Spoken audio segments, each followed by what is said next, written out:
la bienvenida también, y de Iliana Restrepo, quien estará conversando con Olga acerca de esta obra tan importante en la tarde de hoy. Si me permiten, voy a presentar a Olga y a Iliana.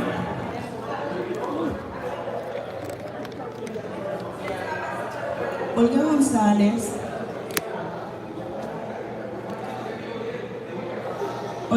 es doctora en Sociología de la Escuela de Altos Estudios en Ciencias Sociales de París, con maestría en Ciencias Sociales de la Escuela de Altos Estudios en Ciencias Sociales de Marsella.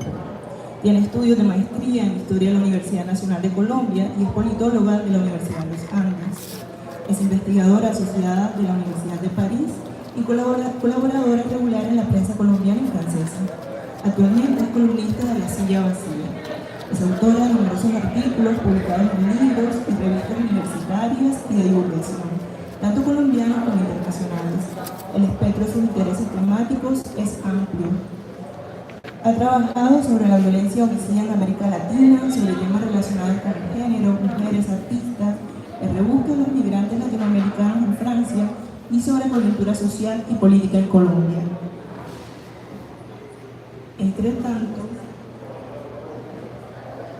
Iliana Restrepo, que muchos conocemos, es profesional en estudios literarios, con maestría en escrituras creativas de la Universidad de Salamanca, España, y una apasionada por la política.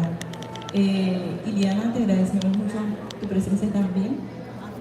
Y bueno, darles la bienvenida y contarles también que el libro lo pueden encontrar en la librería Remedios La Bella. Les invitamos a que la visiten también, aprovechen y conozcan nuestro espacio. Muchas gracias.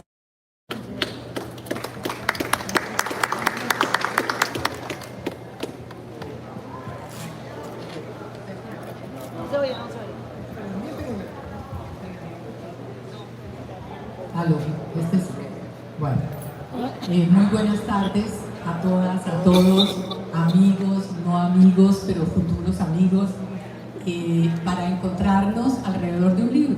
Yo casi siempre con amigos alrededor del libro, porque para quienes no me conocen, soy de profesión de estudios literarios y tengo esa gran afición que son los libros.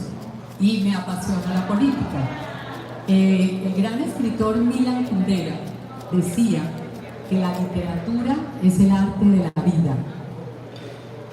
Y creo con firmeza que todos los seres humanos, aunque no nos dediquemos a la política como actividad diaria, somos seres profundamente políticos.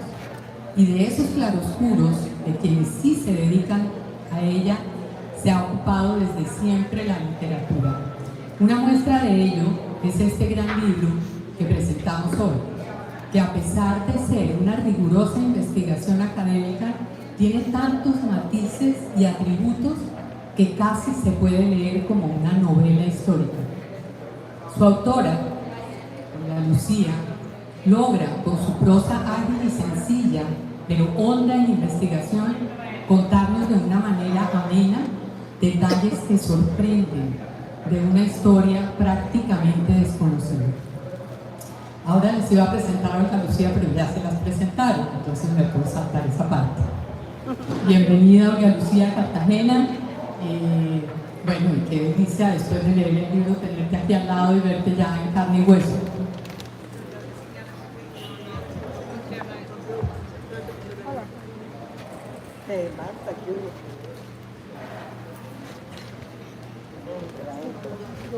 Bueno, muchas gracias, Iliana, realmente, y a ustedes por su presencia. Estoy realmente muy contenta de estar aquí, también a la librería, por haber facilitado la gestión para que se hiciera este encuentro. Pues hacía muchísimo que no venía a Cartagena, entonces estoy muy contenta de estar aquí con ustedes. Pues bienvenida nuevamente. Primero les voy a contar así someramente un párrafo. El presidente que no fue, ya me presenté yo, presentamos a Olga Lucía, ahora va a presentar el libro. El presidente que no fue no pretende ser una biografía, aunque por supuesto tiene datos biográficos. Entonces, ¿qué es si no es una biografía? Es el periplo de una persona que ha sido injustamente opacada por la historia. Es un documento histórico indispensable para conocer el periodo en el que se inscribe su vida política y que fue tan significativo para la historia de nuestro país. Sobre todo cuando se adentra en los años de la llamada República Liberal, los 16 años de la República Liberal, 1930 a 1946, año este en el que cambió radicalmente el curso de nuestra nación, para mal, infortunadamente. Yo pensaba esta mañana que este es un libro de descubrimientos, pero es un libro de desilusiones, por lo menos eso sentí, porque hay muchos personajes que ustedes lo van a ir sintiendo, oyendo, a través de la conversación que va a tener con Olga Lucía, de personas que han sido muy importantes en nuestro país y que han tenido un aura como casi sacra en algunos casos, que aquí se desacralizan, ¿sí? Entonces, y también en la investigación hay muchas tristezas. Entonces yo quiero empezar por ahí. Primero, preguntarte qué fue lo que realmente te puso las escuelas, te expolió, te dio para arrancar a hacer esta investigación. Sé por lo que conozco de ti, por lo que he leído, que eres una persona supremamente curiosa, que tienes 4 o 5 investigaciones al tiempo andando, pero que esta en particular llegó un momento en que dijiste, no, esto hay que contarlo. ¿Pero qué fue ese momento? ¿Qué fue esa cosita que te hizo pensar que había que escribir sobre eso? Bueno, no son fáciles las preguntas de Iliana, pero muy bien. Porque a ver, voy a responder realmente muy sinceramente. Ya he contado en varias ocasiones que el libro surge en pandemia. Es decir, el libro no, la curiosidad por Gabriel Turbay mía surge en pandemia. Mi padre es rumangués. Creo que eso tiene algo que ver con el hecho de que tuviera yo algún eco de Gabriel Turbay sin saber. Se oía su nombre de una manera respetable. En la forma como mi padre pronunciaba su nombre no era desdeñosa, era respetable. Y ese es un primer asunto. También he contado que tengo el defecto, la virtud de ser muy curiosa, y entonces cuando no sé algo me gusta meterme a ver si hay algo allí. Pues es decir, me interesa conocer las respuestas. El investigador es el que se hace preguntas y también el que busca las respuestas, es un investigador. Entonces, realmente en ese contexto de la pandemia surge la pregunta por Gabriel Turbay a raíz de un chat familiar anodino, con tantos, y yo me pongo un poco a tratar de responder a eso, y para dar una respuesta más concreta y llana, realmente tiene que ver con una intriga. Es decir, cuando yo digo, pero hay que entender hay un problema aquí, y es que en el año 46 yo no conocía tanto sobre Gabriel Turbay, conocía poco, lo poco que había logrado encontrar por internet, algunas cositas, pero ya me parecía muy interesante el personaje. Y ahí ya surge la pregunta, pero ¿cómo es que este personaje que se ve tan interesante no fue el presidente en el 46 y fue el candidato liberal? Había ahí como una intriga realmente de tipo, había que entender qué era lo que pasaba en la política colombiana, porque ¿cómo así que Gabriel Turbay no tuvo, siendo el candidato del Partido Liberal, cómo no fue el presidente? Entonces era tratar de entender eso, realmente, pues, que el libro creo que logra responder a esa pregunta. El libro logra responderla y con hondura, realmente, pero hay un proceso que es la creación del libro, o sea, el proceso de la investigación. Tú empiezas en pandemia, empieza lo que es este recorrido de empezar a investigar por internet, que no se podía ir a los sitios, que estabas lejos, que, bueno, todo porque tú vives en Francia. Entonces esto era más difícil todavía. Pero empiezas, ya voy a investigar y voy a ver qué encuentro. Y vienes a Colombia y empieza esta aventura, porque realmente es una aventura. Yo quiero que nos cuentes qué encontraste, porque yo digo que aquí también hay muchas desilusiones y muchas preocupaciones en este periplo de estar buscando la información sobre Gabriel Turbay. primero cuento un poco cómo fue la investigación. En efecto, yo vivo en Francia, pero pues bueno, vivo muy conectada con Colombia, con su actualidad.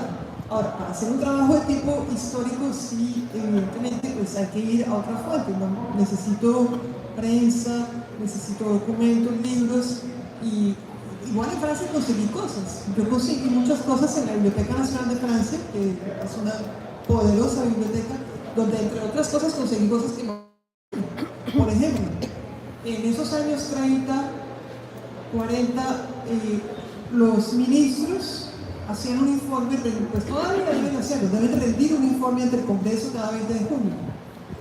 Pero los informes de esos años, algunos no están en Colombia, y sí están allá. En su momento fueron enviados por la Biblioteca Nacional o el gobierno colombiano, y allá se conservan en buen estado, y por ejemplo, ese tipo de cosas que puedes consultar.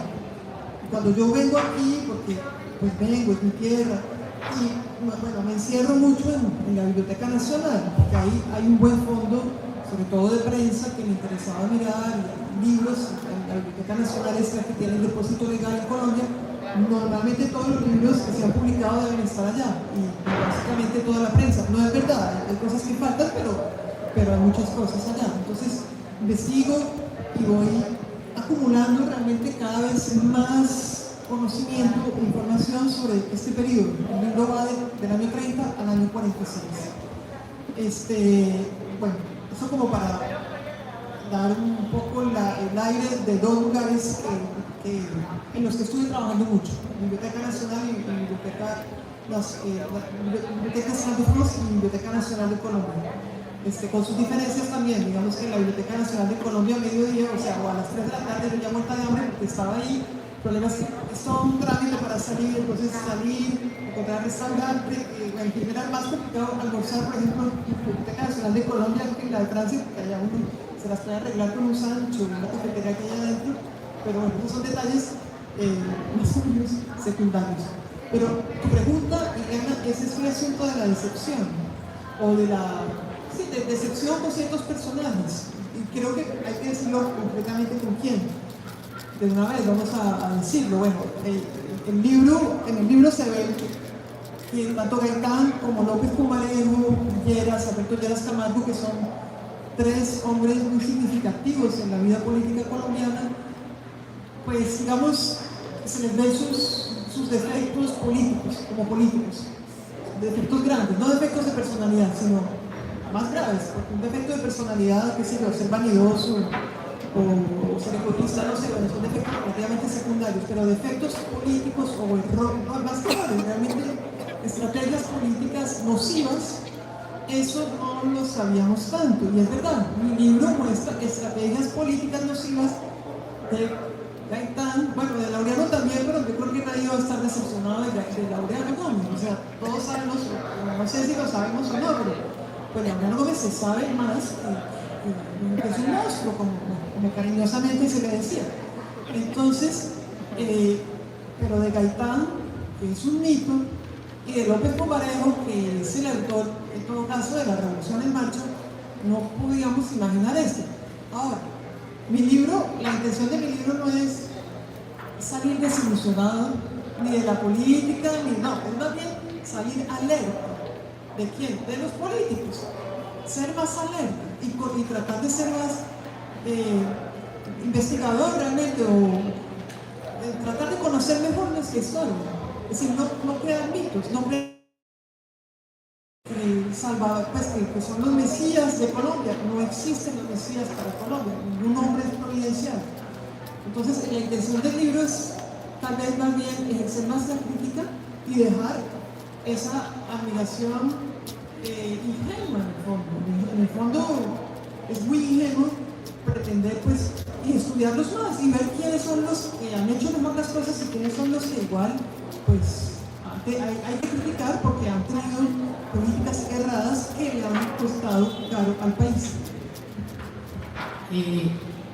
Yo me sorprendí mucho, por ejemplo, de saber que la prensa, ¿sí?, el tiempo, tal vez el espectador menos, pero también tienen los archivos pues, prácticamente desmantelados y que hay una información muy desordenada Me impresionó tu historia también de la UIS en Bucaramanga, de ver que la biblioteca no tiene ni catálogo. Hay una biblioteca en Bucaramanga con el nombre de Gabriel Turbay, y creo que un parque, un monumento a Gabriel Turbay, pero es lo único que hay en el país de este hombre. Entonces, eso de encontrarse uno con esos vacíos para investigar debe ser duro, porque uno no cree que pueda ser así. Y esto que contabas de los personajes lo vamos a ir viendo en detalle, porque me gustaría detenerme más adelante en lo que fue esa canallada, porque yo no sé si se le puede decir de otra manera, que le hicieron a Gabriel Turbay las élites políticas del país, que no permitieron que Gabriel Turbay fuera el presidente. Él empezó su vida política muy jovencito, pero fue médico. Entonces, ¿qué hizo que cambiara la medicina por la política? ¿Y cómo fue su relación inicial con Gaitán? ¿Cuáles fueron sus coincidencias y sus diferencias en esa primera época de políticos parlamentarios que tuvieron grandes debates juntos y todo eso? Y vamos a ir viendo cómo fue cambiando esa relación. Sí, bueno, pero igual comento algo sobre los archivos. El archivo del Tiempo y del Espectador no están desmantelados. Lo que se perdió, por ejemplo, fue el archivo fotográfico de ambos periódicos. Yo fui a estos periódicos, realmente la prensa, la gran prensa nacional, era la única que tenía una cantidad de fotografías que solo ella tenía, porque esas fotografías no fueron a la Biblioteca Nacional, y porque muchas veces los propios fotógrafos, he hablado con algunos de los hijos de ellos, por ejemplo con el hijo de Gaitán, justamente el hijo de Lunga, Luis Gaitán, ellos tienen alguna documentación, pero no tienen necesariamente el catálogo. Y tener 10.000 negativos sin catálogo es lo mismo que no. Es muy difícil. No se puede ubicar quién es, entonces no sirve de mucho. Entonces resulta que la prensa sí tenía, estos grandes periódicos sí tenían esto, y en un momento dado, tal parece ser que cuando deja de ser prensa familiar y pasa a ser prensa de grandes conglomerados, según la explicación que me dieron, entonces les parece que ocupa mucho espacio esa bodega, y pues que se la botan o yo no sé qué, la enredan y se pierde ese tipo de archivos. Por esa razón yo no conseguí archivos de Gabriel Turbay, que era un personaje muy importante, es decir, es como... De hecho, tampoco conseguí de López Pumarejo antes de los años 60, también. Es decir, votaron algo, alguien sin criterio, votó o refundió cosas, y eso es una pérdida para Colombia. Entonces, para mí, también le dedico una reflexión en el libro a esto, para que aprendamos a preservar, a respetar, a darle dinero también a los que tienen que, por labor, cuidar los archivos. Sobre tu pregunta, Diana, bueno, sí, vamos a explicar un poco las cosas. Solo quiero preguntar, yo sé que hay alguien allí que se está leyendo el libro, pero quiero saber quién ya ha leído el libro para ver qué tanto tengo que contar. Ok, empezó a leer. ¿Alguien lo tiene leído? Entonces me toca spoilearlo todo, mejor dicho. Me toca contarlo.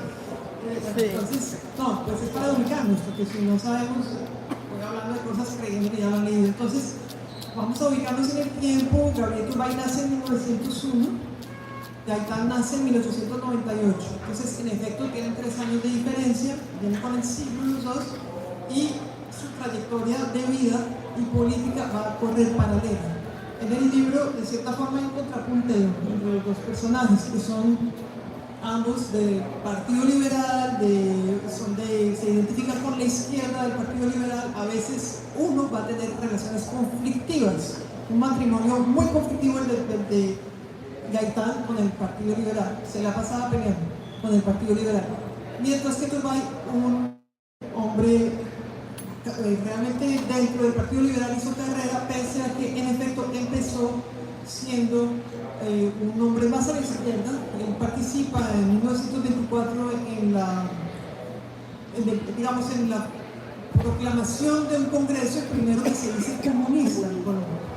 Gabriel Turbay y como Gaitán crecen en el ambiente de los años 20, años eléctricos en Colombia, años de huelgas, años también de la masacre de las bananeras, Y, por cierto, que esa masacre, que fue, pues obviamente es muy importante en este lugar, estamos en este claustro aquí, nuestras personas cuya presencia de alguna forma está aquí. Resulta que la masacre de las bananeras fue un debate que hicieron los dos, investigaron los dos, Gabriel Turbay y Gaitán. Nos quedó en la memoria Gaitán, no nos quedó en la memoria Gabriel Turbay. Bueno, y así han sido muchas cosas con Gabriel Turbay. Toda la memoria quedó fija en Gaitán y nada, Turbay es un personaje político de primera importancia. Entonces ellos dos, digamos, en este mundo de agitación de ideas de los años 20, de grandes movimientos sociales, revolución rusa, huelgas en Barranca Bermeja, en la zona bananera, huelgas antes incluso de la creación de los sindicatos, primeros de mayo, las primeras fiestas del 1 de mayo en Colombia, toda esta agitación en un mundo muy conservador, muy dominador, en una Colombia muy conservadora, o sea, como una paradoja, porque los movimientos sociales y unos liderazgos y unos medios intelectuales, todo el mundo, quizás, bueno, tal vez ustedes conozcan los nuevos, la famosa generación de los nuevos, que se reunían en un café en Bogotá y eran todos comunistas, hasta Alberto Lleras era comunista en esa época, y estaban cambiando el mundo, pero simultáneamente el gobierno, las instituciones del gobierno en Colombia eran muy conservadoras, y por la iglesia.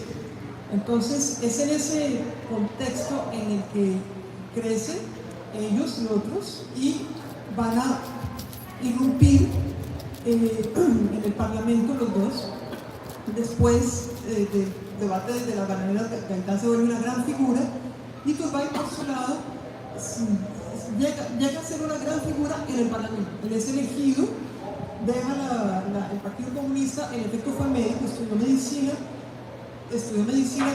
yo siento que es porque era asmático, entonces era muy asmático y probablemente por esa razón estudia medicina, pero en realidad es un animal político desde muy joven, y por eso pues se mete a la política y abandona la medicina, abandona, bueno, manera de ver, porque igual la siguió ejerciendo un tiempo en Bucaramanga.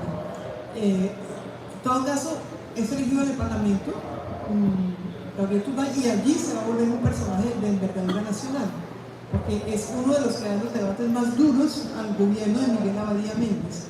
Entonces, los conservadores gobiernan en Colombia desde 1886, fecha de la proclamación de la constitución anterior, la que nos rige actualmente.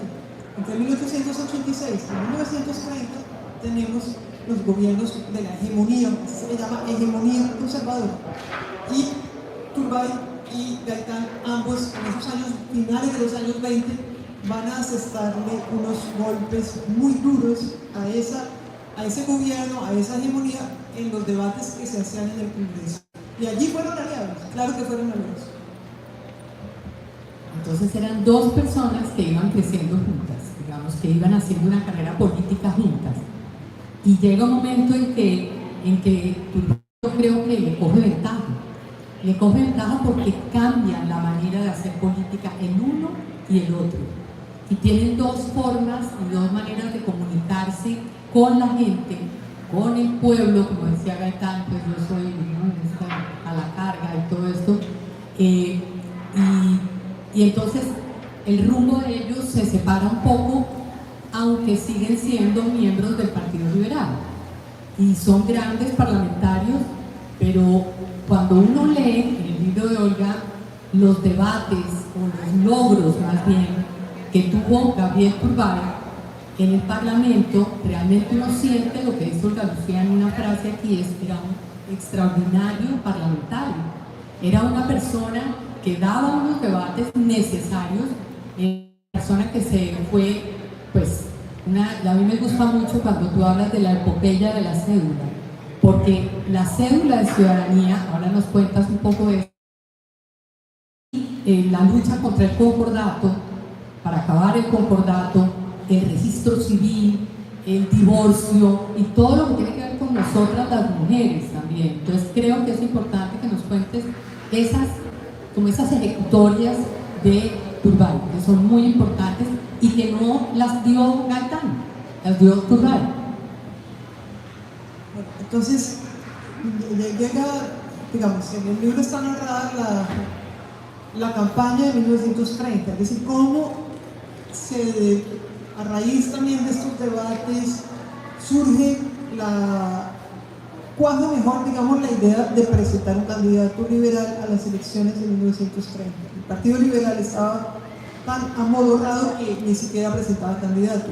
Un primer paso era lograr que llegara un candidato, y esto lo logra en buena medida Turbay, y en el libro está narrado esto, la campaña más apoteósica que ha habido en Colombia, que fue el año 1930. Febrero 10 de 1930 sube Olaya Herrera al poder como presidente, y esto rompe esa hegemonía de la que hablábamos antes. Entonces, ahora para volver a Gaitán y a Turbay, acabas de decir, Liliana, esta frase, y es que en esos años 30, principios de los 30, Turbay ya había cogido ventaja a Gaitán, y es verdad, Turbay ya había sido, o sea, Olaya Herrera en poco tiempo nombra ministro, en el año 33, nombra ministro de gobierno, más ni menos que a este joven, nacido en 1901, tiene 32 años, ministro de gobierno, primer ministro de gobierno liberal desde hace generaciones. Muy importante ese acto. Gaitán, mientras tanto, ¿qué estaba haciendo? Estaba haciendo agitación con la UNIR. Él había fundado un partido, movimiento partido, que se llamaba Unión Independiente Izquierdista Revolucionaria. Lo fundó con Carlos Aramburu Vélez y con otras personas, y se fue a hacer agitación, digamos, con los campesinos, pero en efecto, mientras tanto, Turbay ya es ministro, es verdad, y en esos años esos cargos tenían aún más importancia. Hoy en día más o menos cualquiera puede ser ministro. Entonces, exactamente, en aquella época era un poco más exigente el cargo, vamos a decir. Entonces, claro, sí le había cogido un poco de ventaja, pero, y bueno, vamos a volver a la cédula, pero es que Gaitán estaba también ensayando unas fórmulas nuevas, y que luego vamos a ir a ver qué era lo que estaba haciendo Gaitán de novedoso. El hecho es que Turbay, en efecto, a sus 32 años, logra sacar adelante la epopeya de la cédula. La cédula que ustedes tienen allí, unos antecedentes, todo objeto, todo asunto, pues tiene un antecedente, los historiadores, por eso tengo ahorita la historia, porque uno puede remontar y ver las cosas. La primera cédula era la cédula electoral, que se había buscado establecer en Colombia desde los años 20. ¿Cómo eran las elecciones? Digamos, en Colombia hay elecciones desde hace mucho. Aquí no hemos tenido monarcas, aunque algunos crean que son monarcas. Entonces, las elecciones hubo en el siglo XIX muchísimas, pero eran una ocasión de violencia, pues llegaban los hombres con armas, prácticamente todos, y se podía, el día de elecciones era un día de violencia, seguro, asegurado. Entonces, y en el siglo XX también, eso seguía, y era un día de fraude, era un día muy complicado. Y había una reforma que no era tan insensata ni tan difícil de pensar, que era pues que la gente tuviera un documento para que, por ejemplo, pudiéramos saber quién es el que va a votar. Bueno, solo votaban los hombres, pero que si es el señor que va a votar, que sepamos que sí, que es él y no el hermano de él o el papá muerto de él o algo así. Se necesitaba un documento. Por eso en los años 20 se había propuesto, pero los conservadores se habían opuesto sistemáticamente. Y cuando llega Turbay, 32 años, muy enérgico, él logra sacar adelante esto, y fue una epopeya porque tuvo que pelear contra quién, pues contra Laureano Gómez.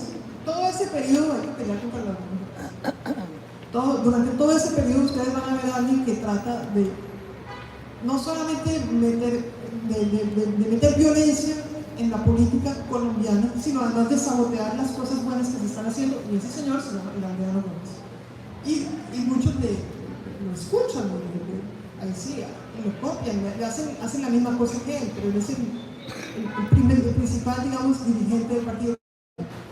Entonces, Gabriel Turbay logra sacar adelante esto, que implica también organizar a los fotógrafos para que vayan y hagan el documento con la fotografía, implica organizar la microscopia, la huella dactilar, etcétera, etcétera. Entonces fue una cosa gigantesca desplegarlo en todo el territorio en esos años. Bueno, en esos años había más trenes que hoy en día. El año que más vías férreas ha habido en Colombia creo que es 1934. Entonces sí, bueno, muchas de esas partes que iba el fotógrafo o el señor de la datiloscopia iba en tren a hacer el asunto, pues en otras ocasiones iría qué sé yo, en automóvil o en mula, pero el hecho es que llegaron y hacían esto. Entonces fue un trabajo de voluntad jurídica sacar adelante esto para civilizar las elecciones. Eso fue muy importante. Y otras reformas, las que acaba de decir Liliana, en efecto, Gabriel Turbay siempre tuvo claro que el Estado no tenía por qué, o sea, tuvo claro lo que todos los liberales tenían claro antes de él. Todos los liberales, desde 1887, año en que se firma el concordato. Concordato es un convenio entre el Estado colombiano, un tratado entre el Estado colombiano y el Vaticano, que da grandes concesiones a la Iglesia Católica colombiana. Todo el Partido Liberal sabía que esto había que modificarlo. Fue una línea directriz de todos los liberales desde 1887 para adelante. Y Turbay era liberal, también tenía esta línea, y la mantuvo. Digamos que Gaitán, en efecto, y López Pumarejo, en un momento dado no la tuvieron. O sea, les pareció, también puede ser una especie de concesión al señor Laureano Gómez y a las huestes conservadoras que están diciendo que son anticatólicos y que están metiendo al demonio y cosas así, cosa que no era verdad. Se trataba sencillamente de decir, señor, el registro civil, o sea, la iglesia no va a ser la que tenga el monopolio de decir cuándo usted nace, cuándo usted muere y cómo usted es enterrado. Resulta que si usted no es católico, o usted no es creyente, o usted le cae mal el cura no lo entierra. No se le da la gana y no lo entierra en el cementerio, porque él es el que tiene el monopolio del cementerio y de la muerte. Entonces, una reforma era, por ejemplo, esa, que los cementerios no sean el monopolio de la iglesia, que el registro civil exista, que no sea el monopolio de la iglesia, ser inscrito al nacimiento. Las reformas que se intentaron hacer para las mujeres fueron muy importantes. No siempre se logró. En eso debo decir que Gaitán era bastante también avanzada en esos términos. Había una ala más avanzada en el liberalismo, más feminista, llamémoslo así, y una ala menos. Gaitán hace parte de los que era de avanzada, junto con Gabriel Turbay, tratar de avanzar en una serie de medidas que se hubieran resuelto muy fácilmente si Colombia finalmente reforma el concordado, porque era lo que hizo, fue una batalla incansable de Gabriel Turbay, la ganó, en el Parlamento la ganó, logró. Gabriel Turbay era un gran parlamentario, llegaba al Parlamento, tenía gran capacidad de liderazgo, daba argumentos y en últimas lograba que se votaran las leyes que él proponía. Era un gran orador, igual que muchos eran grandes oradores, debo decir, muchos en esa época, casi que, bueno, un comentario que era, bueno, ¿quién hizo el mejor speech, el mejor discurso de esta semana? Entonces, no, que José Camacho Carreño, que no, bueno, eran muy grandes oradores y a cada uno lo caracterizaban. De Turbay decían, sí, además tenía contenido, no era solamente un orador, digamos, de retórica, no, tenía contenido y obviamente tenía cierta, pues, teatralidad, qué sé yo. En fin, la cosa es que Turbay, entre otras, ganó este debate del concordato en el año 42. Colombia hubiera podido reformar el concordato en el año 42, los parlamentarios votaron a favor, pero el presidente no firmó la ley, por hacerle un favorcito a Laureano Gómez. Entonces, bueno, pero muchos son los avances y la corbata. Gabriel Turbay era un espíritu modernizado, liberal modernizado para Colombia. Y proponía muchísimas cosas, logró hacer varias, otras no, pero tenía muy claro cuál era el norte para una Colombia más inclusiva, más democrática. Sí, yo creo que ahí está un poco la diferencia, el estilo. ¿Sí? Gabriel Turbay era un servidor público. ¿Sí? Yo siento cuando leo lo que él hacía, era un servidor público. Además era un hombre que no tenía afán de lucro, que eso también era súper importante. Él era un hombre que no tenía ni casa, pues nunca tuvo casa propia, siempre vivía pues, por ahí alquilado, en hoteles. Entonces era un hombre realmente que no hacía parte de esas componendas económicas y políticas de la clase política dirigente. Entonces era un outsider de alguna manera. Gaitán también era un outsider, pero pero Gabriel Turbay era un outsider con un sentido democrático y con un sentido reformador y, como dices tú, modernizador del Estado, que realmente avanzaba, hacía avanzar a Colombia. Por ejemplo, las mujeres él hizo un gran debate para que nos permitieran tener propiedades, ¿sí? Porque las mujeres no podíamos tener nada, todo era del esposo, todo era de los hijos, hombres, en fin, anuladas, como muchos años pasó. Y él daba los debates para que esas cosas cambiaran. Entonces, ese tipo de cosas son muy importantes. En el libro hay muchísimas caricaturas, ¿no? Como los memes de hoy, ¿no? Siempre ha habido eso. Aquí hay una que es fantástica, que es la de la cédula, ¿sí? En la cédula, para ir a tomarse la foto, había peligro. O sea, había peligro de que te apuñalearan por detrás porque no querían los conservadores que hubiera cédula. Imagínense las elecciones cuando no había cédula, tenían que traer 2 testigos para decir que ellos sí era yo y que es 4 creo que era, ¿no? Bueno, y entonces eso era una locura, entonces se armaban unas discusiones y unas peleas, pero violentas en las urnas, en el 50. Entonces imagínense lo que debió ser eso, y este hombre logra sacar adelante esta, que me encanta la palabra que le puso la Lucía, esta epopeya de la cédula, y todos tenemos cédula de ciudadanía y nos parece tan normal, ¿no? Que tengamos cédula. ¿Quién se imagina unas elecciones sin cédula? De esto, ellos hacen, entonces Gaitán toma ejemplos de movimientos que están en el mundo, estilos de dirigirse a la gente, que me impresionó mucho, que viene de Mussolini, fue el que más copiaba, ¿no? Me gustaba como ese estilo de Mussolini, del pueblo, y de yo soy el pueblo, y de dirigirse y era como a la carga y todo, pero todo tenía de todas maneras un pufillo violento y generaba violencia. Mientras Turbay era mucho más comedido, estaba en otra cosa, Turbay también era un gran conocedor del mundo. Eso es otra cosa que es muy importante, me parece a mí, porque era una persona con una mente mucho más abierta. Él era hijo de, y eso lo vamos a ver ahora que empecemos con la campaña del 46, era hijo de libaneses que habían llegado a Colombia a finales del siglo XIX, y entonces realmente este es un país cerrado, ha sido un país cerrado, ha sido un país que no tiene mucha inmigración aceptada fácilmente, y nos hemos encerrado mucho tiempo, y entonces eso le creó muchos problemas después, que lo vamos a ver ahora en lo siguiente que vamos a hablar. Pero a mí me sorprendió, por ejemplo, este capítulo que dice: cuando Laureano Gómez hacía campaña a Gaitán. Es que eso sí, pues, para mí era como un oxímoron. Uno no puede entender esos contrarios. Lo mismo que la relación Gaitán con la oligarquía también era una relación súper compleja, porque si bien criticaba la oligarquía y él de alguna manera metía a Turbay en la oligarquía, pero Turbay no hacía parte de esa oligarquía. Turbay era un hombre provinciano, era un hombre que venía de un origen de clase media, de clase humilde, que se hicieron a pulso, y entonces pues ahí empiezan una cantidad de diferencias. Pero ahora viene el capítulo 11, que para mí fue el que más me conmovió y me molestó, y cada meme, cada caricatura o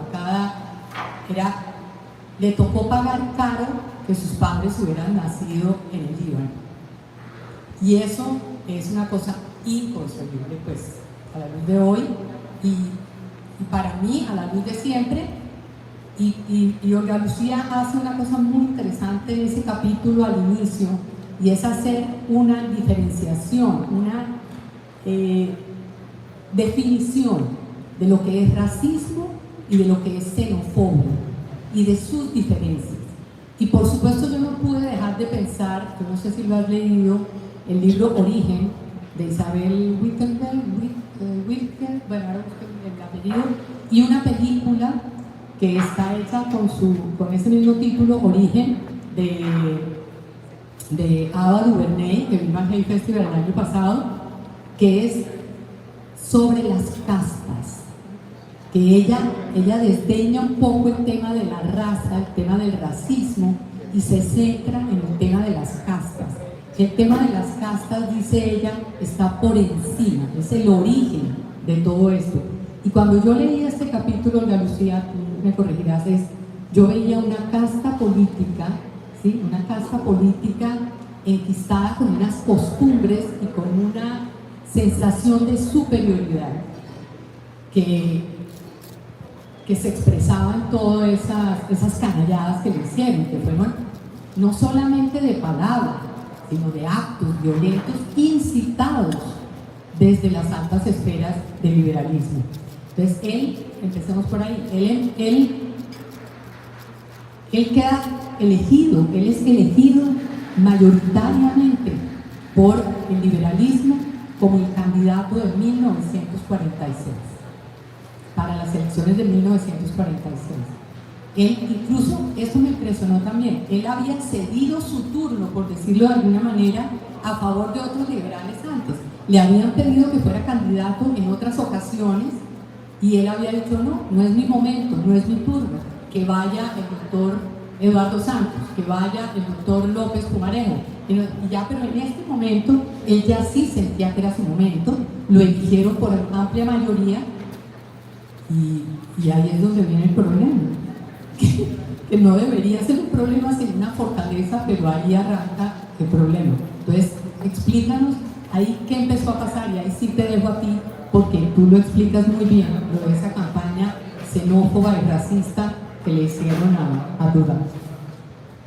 Gracias, Iliana. Sí, vamos a ir a hablar sobre la campaña, pero quiero tal vez hablar un poquito de Gaitán y de lo que estaba haciendo Gaitán, porque Gaitán estaba innovando también en Colombia, haciendo una agitación de masas en efecto, con una retórica que en parte creo que él aprendió en Italia, estudió en Italia con Ferri, de hecho. Es posible decir, lo de Mussolini en Italia fue una cosa, hay que conocerlo lógicamente a Mussolini, lo que hacía Mussolini, en lo que innovó Mussolini innovó en muchas cosas. Y Gaitán llega en esos años de esas grandes innovaciones y es decir, cuando uno ve los estilos y tal, sí, yo pienso que le copió algunas cosas de técnicas de propaganda. Ahora, son también los años de Aya de la Torre, en Perú. Son años donde la Guerra Civil Española, donde por un lado están los republicanos y por otro lado los rebeldes llevados por Franco. Ese es el contexto. Uno no puede entender las mentalidades, ni las prácticas, ni las palabras mismas si no entiende el contexto. Y bueno, en mi trabajo trato de dar elementos de contexto, quizás hay que dar aún más para entender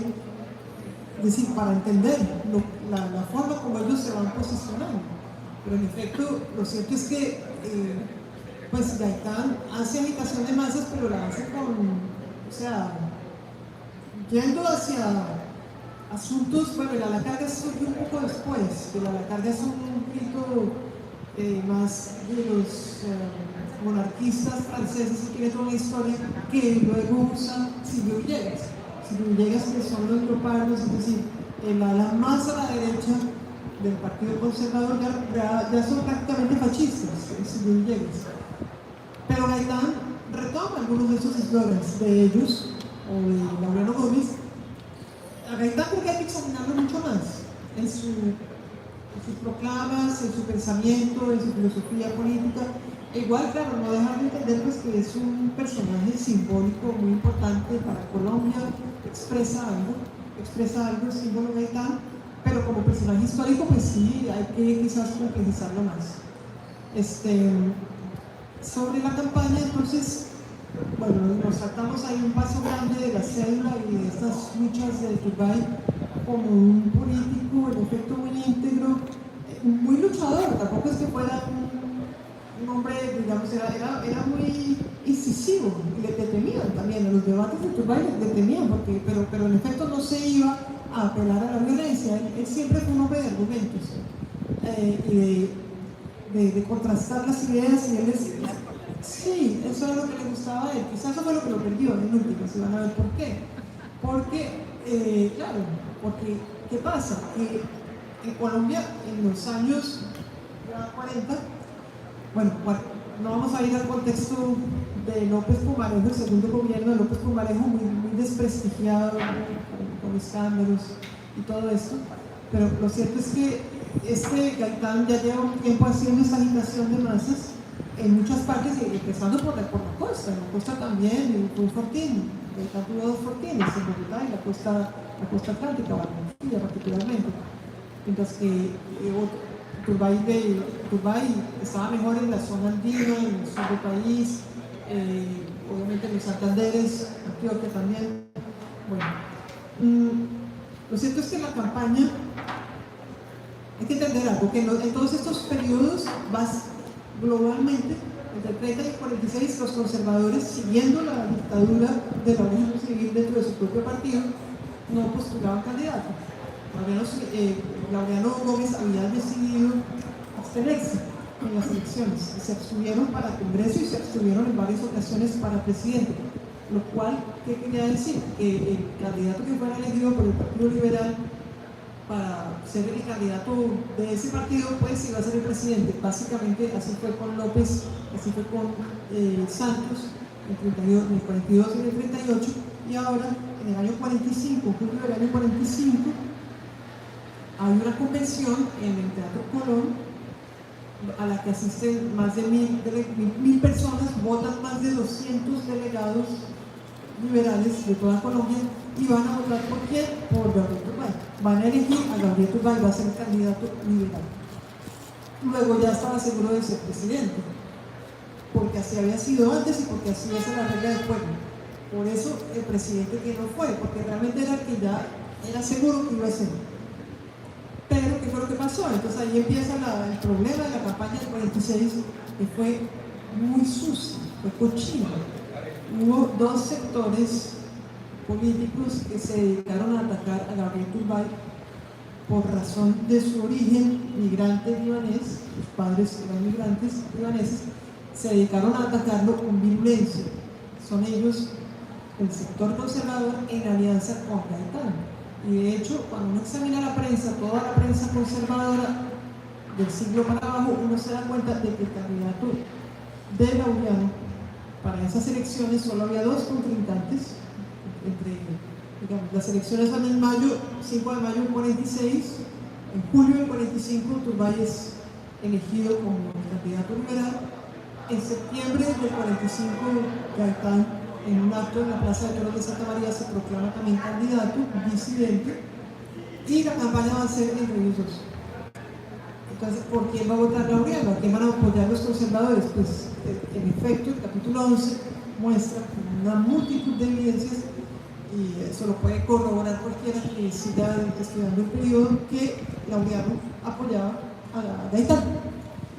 Cosa que nos parece que no es así, pero es que es así. Es que al Gaitán que conocemos, que creemos conocer, es el del 47 y 48, los 2 últimos años de su vida, donde Gaitán fue atacado fuertemente por Laureano por argumentos racistas. Pero del 46 para atrás hay otro Gaitán, y particularmente en la campaña del 45 y 46, Gaitán es apoyado por Laureano, y Gaitán va también a usar el racismo contra Turbay, al igual que Laureano Gómez. Es una campaña sucia, fea, de la que hay muchos registros, en efecto, de caricaturas, por ejemplo, ahí está el turco, ¿no? Pero este no está no lo encontré en ningún periódico, ni laureanista, ni en jornada, sino que es un afiche que existía, que se pegaba. Mi propio padre vio, no ese afiche, sino otro, más pequeñito, en Bucaramanga, en un evento al que iba a ir de Turbay, y llegaron esto. Ese sí apareció en jornada, el de la derecha apareció en jornada. Este tipo de caricaturas. El libro contiene mucha información de ese tipo, sí, una especie como de antisemitismo, antisemitismo en el sentido más amplio de la palabra. ¿Sí? Entonces, sí, hicieron una campaña cochina y violenta, es decir, en momentos de lo golpearon, es decir, le tiramos ladrillos a Alberto Páez, en particular, y bien, y todo esto. Un diputado de Gaitán, un diputado de la Asamblea de Cundinamarca, decía, por ejemplo, mi jornada reproducía esto, el señor Guzmán decía, yo me pido matar a ese señor si es elegido presidente. Yo soy un buen colombiano, yo me pido, y jornada replicaba esto, eso está en la prensa. ¿Jornada era el periódico de Gaitán? Sí, jornada es el siglo, ese periódico fundado en el 36 por Laureano Gómez, y jornada es el periódico que viene desde el 44 hasta la primera jornada, periódico gaitanista, que lo funda también para hacer su campaña. Bueno, entonces, eso es una decepción, en efecto, saber que Gaitán usó el racismo, sí, eso es una decepción, pero pues lo que les decía, es mejor que lo conozcan, no por ser, o sea, hay que decirlo, no podemos negar que las cosas fueron así, hay que conocerlo, entenderlo y sacar las consecuencias. Y el segundo elemento de la campaña del 46 que le impidió a Gabriel Turbay llegar a la presidencia fue el saboteo de los jefes liberales bogotanos, de la élite, ahí sí que de los castas liberales, en ese sentido, casta liberal de Bogotá, encabezadas por Alfonso López Pumarejo, que era el hombre más poderoso dentro del Partido Liberal y que él era mucho más agudo, inteligente, pienso yo, que Gaitán y Laureano, pero hizo una maquinación, realmente unas maquinaciones para sabotear esa candidatura. Eso también está evidenciado en una cantidad de toda la prensa de Alfonso López Pumarejo, que se llamaba El Liberal. Es decir, todo esto está en la luz pública. Cualquiera hubiera podido investigar antes que yo y ver lo mismo, pero resulta que no se había hecho. Entonces, este libro pues tiene tal vez el mérito de mostrar quizá por primera vez estas evidencias que estaban ahí guardadas en las bibliotecas.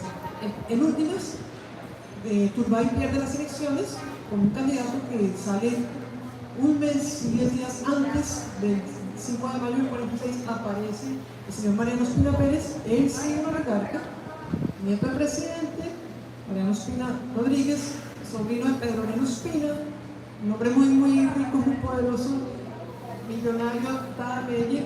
Ese es el que va a ser elegido gracias en buena medida a lo que hizo Alfonso López Pumarejo y a lo que se prestaron a hacer varios grandes liberales de esa casta.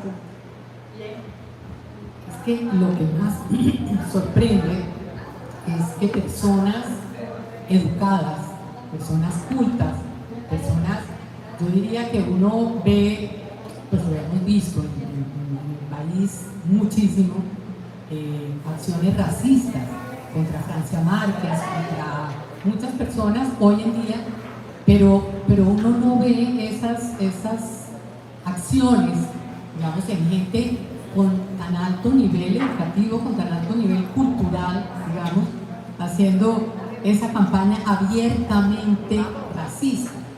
Porque uno puede ver acciones racistas, y nosotros en Cartagena, que vivimos en una ciudad que todos los que estamos aquí sabemos que es una ciudad profundamente racista, profundamente clasista, ¿sí? Que cree que si se cortan muchos le sale sangrecita azul y no hay tal.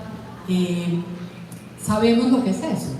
Y las personas que vinieron también, que migraron del Líbano, de Palestina, de Siria, casualmente mis hijos, tengo 2 hijos, mi hija que está aquí presente y mi hijo, uno de mis hijos que vive en Miami, sus parejas son de origen, el uno palestino y el otro libanés, la otra libanesa.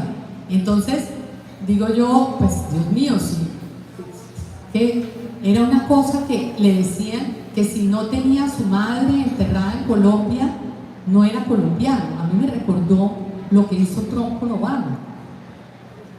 Es muy parecido, porque decía que no podía ser presidente de Estados Unidos porque no había nacido en Estados Unidos, que era una persona que no era americana, que era estadounidense. Y aquí le hicieron las mismas tretas, digamos, las mismas ofensas, las mismas, y digamos que en Colombia lo sentimos. Yo creo que ayer que estuviste en Barranquilla pudiste conversar, vi por ahí que estuviste conversando con una señora descendiente también de libaneses, que te decía que, bueno, Barranquilla afortunadamente es una ciudad más abierta, ¿sí?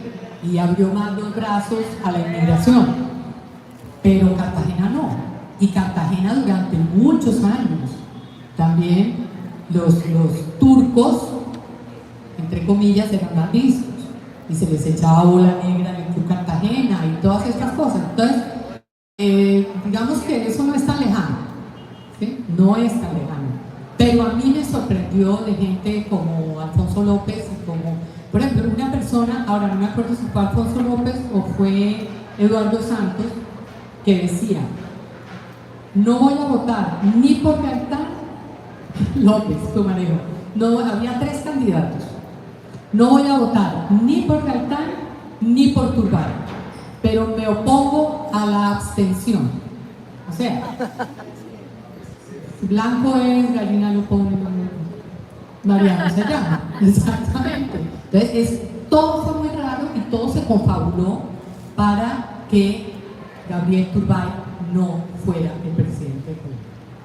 Y yo me pregunto, y eso es una pregunta que habría razones más profundas que no conocemos para esa animadversión, porque es que a mí me sorprende tantos años de compañía, digamos, dentro del Partido Liberal, aceptándolo, no solo aceptándolo, poniéndolo en posiciones de poder. Él fue ministro de Relaciones Exteriores, él fue ministro de Gobierno, él fue presidente del Senado, él fue, o sea, Gabriel Turbay era un hombre que tuvo todas las posiciones a las que puede aspirar un político. La última que le faltó fue ser presidente.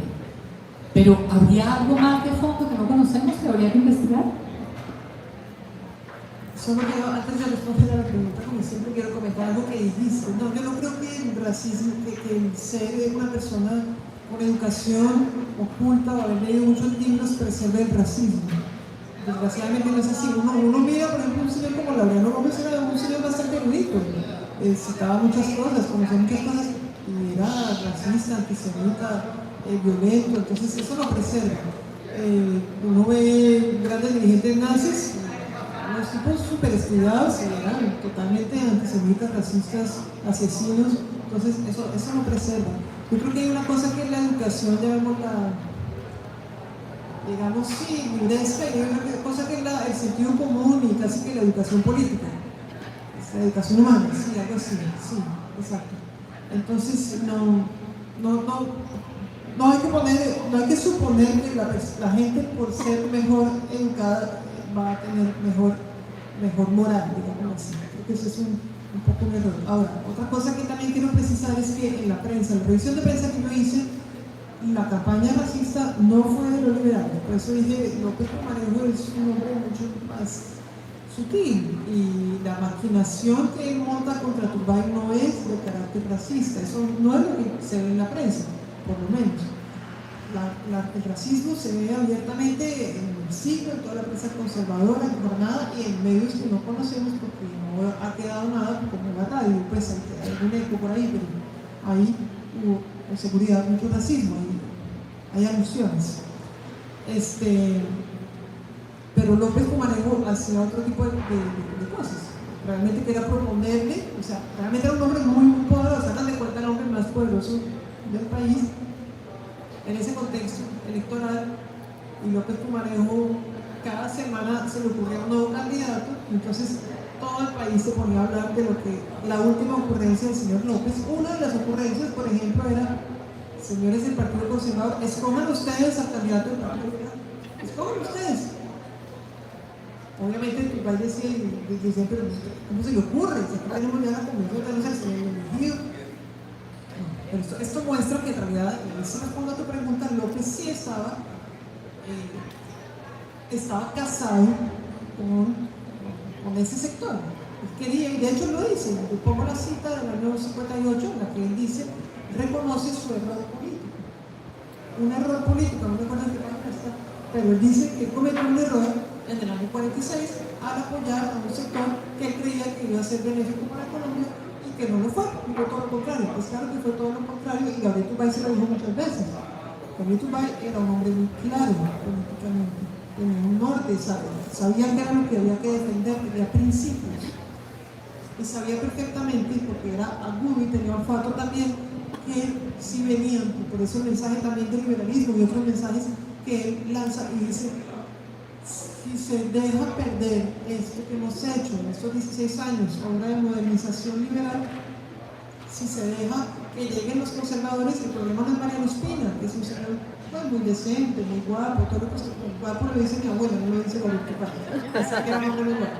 Pero siempre es interesante, porque mi abuelo muy liberal decía Mariano Ospina, es decir, en este rango como de un hombre del mundo, pues no sé qué, pero el problema, decía Turbay, es el que viene detrás, es que ese señor Laureano, es toda esa cosa que él ha exacerbado.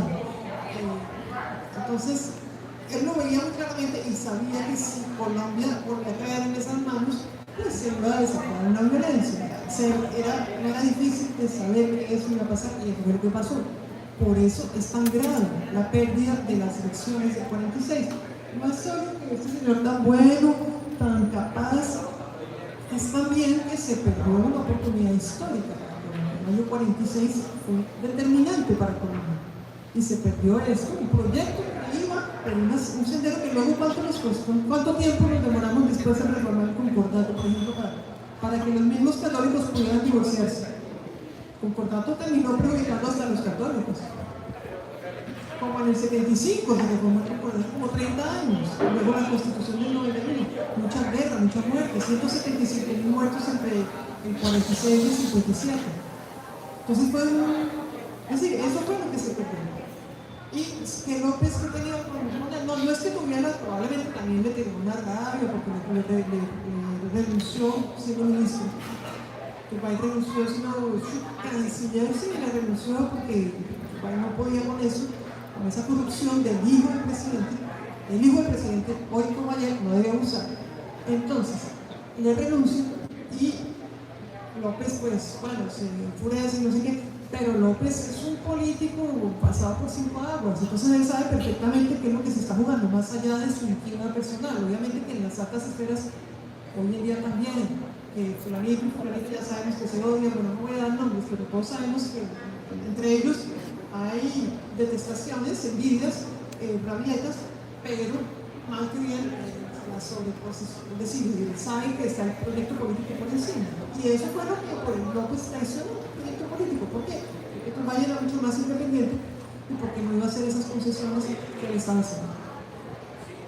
Es que cuando uno lee todo el proceso de lo que fue la corrupción en el gobierno de López Pumarejo, con el problema de la Handel, y que pasaban consejos de ministros enteros hablando sobre la conveniencia de invertir en ese proyecto, que era como el Odebrecht de la época, ¿no? Algo así, parecido, pero avalado por el gobierno. O sea, es decir, esto casi que obligado, toda la familia López había invertido en esas acciones y en ese proyecto, y después, a pesar de que se comprueba que esto era un acto de corrupción y de que fue lo que motivó, digamos, que saliera López de la presidencia, López Michelsen, que era el artífice de toda esa corrupción, sale el presidente. Es decir, hay cosas que no me quedan a mí claras de cómo los colombianos no sabemos. Pues porque tú dices ahí en un párrafo qué sabemos y qué es la verdad, ¿sí? O sea, ¿qué sabíamos? En un párrafo antes de la campaña, ¿qué sabíamos de esa campaña y qué es la verdad? Y ahí es donde uno lee lo que uno cree que sabía y se da cuenta cuando lee todo lo del libro tuyo que uno no sabía, ¿sí? No sabía. Y es a mí me parece doloroso, pues, no sé si a todo el mundo, pero a mí sí me parece doloroso. Después pasa la campaña del 46 y Turbay muere a los 6 meses. A los 6 meses. ¿Qué pasó ahí? ¿A los 6? ¿Un poquito más? En el 47. Un año larguito. Un año y medio. Un año y medio. A los 6 meses se bajó antes. 10 días. Él, después de que pierde la campaña, a los 10 días se va para Francia. Y bueno, cuéntanos después esto que pasó. Esta parte no está en el libro. Porque el libro se tiene del 46, como les dije. Y el 47 es el año que muere Turbay, muere en París, en noviembre, 17 de noviembre del 47. Él se va para París, ustedes saben, los libaneses tienen igual una afinidad muy grande con Francia. Líbano fue protectorado francés. Gabriel Turbay en su casa materna, se hablaba francés, se hablaba árabe, se hablaba francés. Así es que para él era, digamos, familiar. Él luego aprendió inglés, siempre que aprendió inglés muy rápido. Cuando fue nombrado, antes de ser embajador, incluso creo que aprendió rapidísimo. Luego aprendió italiano. De hecho, en lo que sabemos de esos años, uno de los testimonios que tenemos es el de Guillermo Camacho Montoya, que lo visita o lo conoce y lo visita luego en Roma. Y hay unas crónicas de Gabriel Turbay en Roma, y también habla italiano. Bueno, pues, es muy... pues es un hombre que está, yo pienso, viajando, conociendo, conversando con los colombianos que hay. Se conoce también el testimonio de Jorge Salamea en Venecia, es muy bonito, el último viaje cuando quiero se llama. Y no sé si se aparezcan otros, también ojalá con el libro haya otros que se acuerden de que tengo mi abuelo, que tengo un papelito, y ahí entonces un documento es posible, que salgan más cosas. Lo cierto es que sí, Gabriel Turbay, pues lo vemos en estas actividades muy vitales, con Salamea o con Guillermo Camacho Montoya en Italia. Sabemos que fue a Madrid, que viajaba un poco, no sé qué, pero pues también, como les dije, él era asmático, su salud probablemente no era la mejor, sobre todo cuando él no la controlaba. Él era médico, entonces él se medicaba, él sabía cómo medicarse. En el hotel Plaza Atene, en 47, cuando él le siente una opresión en el pecho, él llama a la enfermera del hotel y le pide que le dé tal inyección. Aparentemente ella tarda en hacer lo que él le está pidiendo, él sabe que es esa la que hay que inyectarle, y en últimas se muere en esa habitación del hotel. Por cierto que nuestro amigo aquí presente en sus historias, en su vivir para contarla, él habla de Gabriel Turbay. ¿Ustedes sabían eso? Él habla de Gabriel Turbay, claro, él habla de la muerte de Gabriel Turbay y habla también de otras cosas que son bonitas. Él dice algo así, estaba buscando en la cita que la encuentro en un teléfono magnífico, porque si no me toca de memoria, pero al menos no es fiel. Dice algo así como que, bueno, que Gabriel Turbay era el soltero más cotizado de Colombia y que se rumoreaba que estaba en amores con John Crawford o con Rita Egberts, y que vino a morir en su hotel, algo así como que de gobelinos, de papel de gobelinos, en su hotel de París, en un hotel solo y no sé cuántas. Él lo cita, y a mí me llamó la atención, pues uno dice, pues García Márquez se inventó otra cosa aquí con John Crawford, porque se fue, pues, como decir que John Crawford, la superactriz, y un día tuve la sorpresa de ver en esta investigación una foto de Gabriel Turbay con John Crawford en primera página del Tiempo. Esto era el año 42, ahí está así. Aquí está. Era un abogado, a ver si está más pasando. Mi abuela lo admiraba, pero a ver si no, estaba hablando de la Herrera. Era un abogado eminente, alumno destacado en Roma del gran penalista italiano, ese es Gaetano, italiano Enrico Fermi. Había estudiado allí mismo las artes oratorias de Mussolini y algo tenía de su estilo teatral en la tribuna. Ahora dice, Gabriel Turbay, su copartidario rival, era un médico culto y elegante, de finos lentes de oro que le infundían un cierto aire de artista de cine. En un reciente congreso del Partido Comunista había pronunciado un discurso imprevisto que sorprendió a muchos e inquietó a algunos de sus copartidarios burgueses.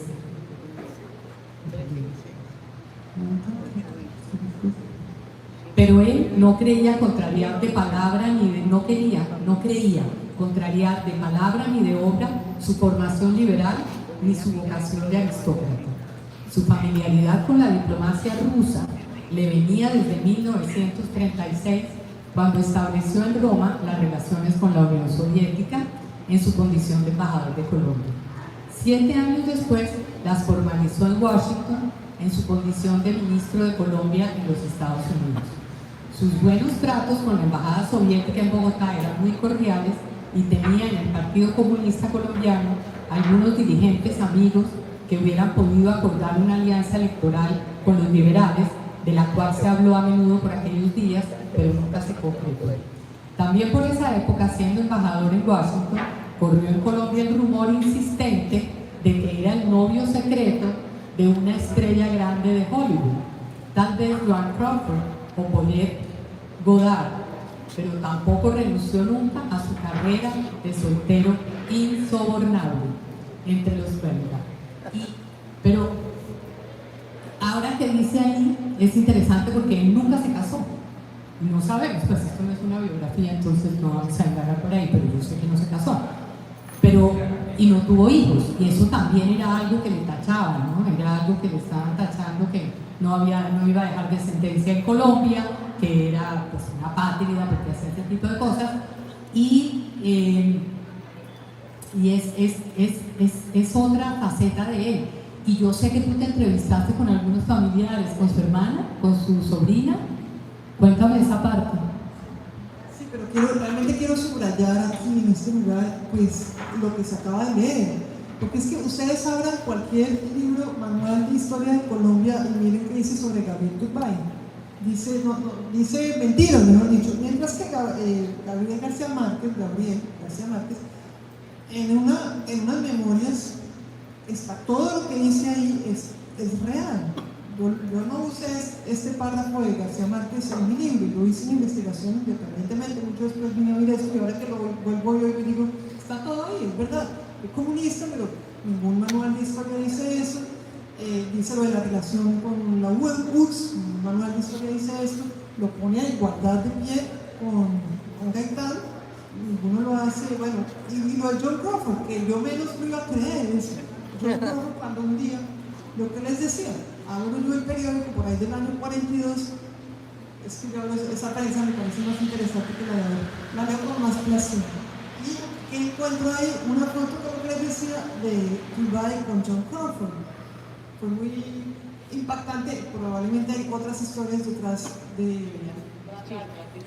Tengo la foto, claro, ahorita te la comparto, la puedo poner en redes. Ya la compartí en redes, la vuelvo a compartir. Hablé con la familia de Gabriel Turbay, hablé con la sobrina, Mercedes Turbay, hablé con la sobrina, pero que nunca lo conoció, ya nació en los 60. Hablé con las dos sobrinas que sí lo conocían, particularmente con doña Eli, que lo conoció, digamos, era su sobrina que tenía 15 años cuando él murió.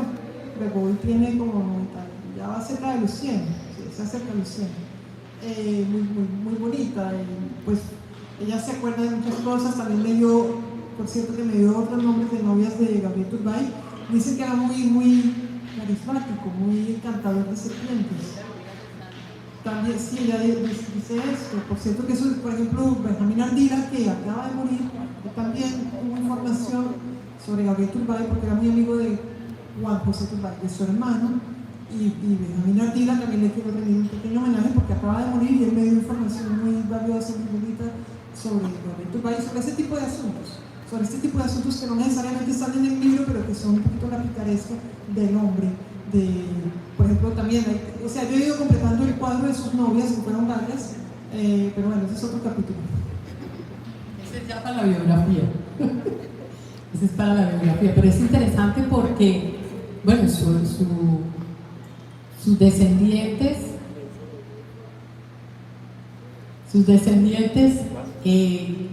¿dónde están? O sea, descendientes, digamos, de él no, porque él no tuvo descendientes directos, pero hijos de su hermano era político también, creo que fue parlamentario, o escribía donde, porque Juan José. Ministro, o sea, yo sé que tuvo una familia numerosa, no sé lo que me quieres decir. Sí, que si preguntas, que hay que dar el espacio para las preguntas, tienes razón. Isabel es mi super amiga, asesora, mano derecha, mano izquierda. que es que se está yendo la luz. Tuvo mucha familia, tuvo varios hermanos, y el que llegó, el que hizo carrera del servicio público es Juan José Turbay, su hermano menor, y él tuvo cargos justamente, bueno, como ministro, y de hecho, por este asunto de los clanes de los que hablábamos antes, tú acabas de notar, Liliana, que Alfonso López Michelsen fue presidente. Y sí, era el hijo del ejecutivo que en los años del otro Pumarejo fue cuestionado, pero no solo fue presidente, fue también jefe de la disidencia. Es decir, el día que se muere, prácticamente el día que se muere López Pumarejo, al día siguiente López Michelsen saca el MLN, que era la disidencia del Frente Nacional. Es decir, que aquí no solamente los políticos manejan estos clanes, realmente manejan la política, sino que también manejan la crítica a ellos mismos. Y el propio hijo de Laureano Gómez, Álvaro Gómez, no sé cuántas veces candidato a presidente, es una cosa de reproducción, es muy particular. Uno aquí en Colombia se acostumbra a todo, pero algo así, sí, pero en otros países donde, bueno, digo que en Francia, esto no es tan usual, y eso que es un país que tuvo sus reyes, pero bueno, rompieron con eso, es decir, con esa sucesión, un efecto de finazgo y todo esto. En Colombia sí hay un capítulo un poco sociológico, que en mi libro analizando todo esto, los clanes, las redes, el estatus, etc. Yo recomiendo mucho a quienes vayan a leer el libro que miren muy bien la cronología que hay al final. La cronología que existe al final realmente le da un panorama, porque la cronología que hace Olga Lucía al final es un cuadro donde está Turbay, está Gaitán, está lo que pasa en Colombia, lo que está pasando en Colombia en ese año, y lo que está pasando en el mundo. Es que acordémonos que les tocó la Segunda Guerra Mundial, ¿no? O sea, en 45 se termina la guerra. O sea, Turbay le tocó todo el tema de la guerra, de la Segunda Guerra, el principio, durante y el final. Y es una cosa muy interesante porque tú comentabas algo en una entrevista que te oí que me gustó mucho, y es, miren que en Colombia los grandes cacaos o los grandes clanes se enriquecieron con la guerra, ¿no? A diferencia de Europa, que quedó absolutamente empobrecida. Entonces, eso te lo oí a ti, eso no es creación mía, pero es lo que pasó. Y eso es también triste, pues porque se da uno cuenta de que sí, estamos como en una especie de monarquía democrática. Es decir, creemos que votamos, pero el que sigue es el hijo de, o el sobrino de, o la hija de, o la curul la reemplaza a la esposa de, porque el señor no puede hacer uso de la curul, o cosas de ese estilo que no han dejado de ser prácticas, digamos, normales o frecuentes, no digamos normales, frecuentes. Entonces yo, ya que se nos está yendo la luz y todo, quiero abrir preguntas del público, pero antes quisiera como una breve como conclusión, ¿sí? Porque como analizando, a mí me pareció muy interesante la columna de Humberto de la Calle el domingo, porque él habla en El Espectador, porque él habla del libro, habla de lo que se comenta en el libro, pero busca y trata de hacer un paralelo con lo de hoy, con lo reciente, digamos. Y es interesante eso, se las recomiendo, si pueden acceder al Espectador, la columna de Humberto de la Calle sobre el libro de Olga Lucía y sobre este tema. Y es útil entender, no para criticar ni como para resignarnos, pero es útil entender que lo que llamamos polarización, el racismo, las noticias falsas, la manipulación de la prensa y las campañas sucias han estado presentes casi siempre y vienen de muchos años atrás. Es decir, nosotros a veces decimos, es que antes no pasaba y antes era así, es que las redes sociales, es que esto, sí, puede que hayan empeorado ciertas cosas, ¿cierto? Pero eso estaba ahí, no es producto nuevo, Pero no es normal ni deseable que así sea. Y yo creo que la lucha tiene que ser para el cambio de la manera de hacer política. Es como que esto nos deje un mensaje es propositivo. Yo creo que tu libro, a pesar de las desilusiones que sufrí, me hace pensar en que lo que tenemos es que es que decir, cambiemos la manera, o sea, los políticos, yo no soy política, pero que los políticos y que apoyemos a las personas y votemos por las personas que realmente quieren hacer un cambio en el hacer de la política, ¿sí? Como decía Turbay, las ideas por las ideas, y que sea lo importante.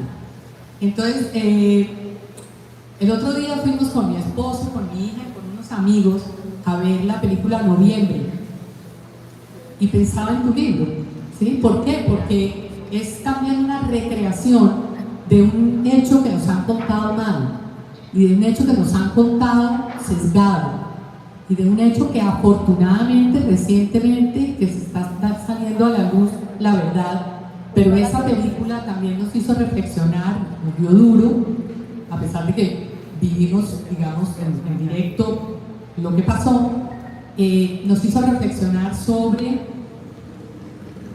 para qué se hacen estas cosas, para qué se escribe este libro, Olga Lucía, para qué se hace esa película. Y eso sí me gusta dejártelo a ti para que cierres y después darle la palabra al público, unas 5 preguntas, algo así, para poder conversar, que conversen contigo. Creo que tú lo has dicho, Liliana, se hace, es un libro, bueno, primero porque es importante conocer nuestra historia. Un país sin historia es un país que va a la deriva, cualquiera lo manipula. Y lo otro es que sí, el libro se puede leer también como un libro para mejorar la alfabetización política, como me dijo alguien en Armenia. Es decir, tenemos más parámetros para medir la actividad política. La política es una cosa muy importante, la política nos concierne a todos, nos toca a todos, pero que no se puede limitar solamente a votar el día de elecciones. Hay que crear una ciudadanía mucho más alerta, más crítica. A los políticos hay que criticarlo. Yo vivo en un país donde se le critica todo a los políticos permanentemente. Bueno, es útil, es sano. Entonces, ejerzamos esa crítica, pues, no con injurias, obviamente, pero una crítica inteligente y propositiva también. Creo que ese sería, pues, solo uno de las muchas conclusiones posibles. ¿Alguien?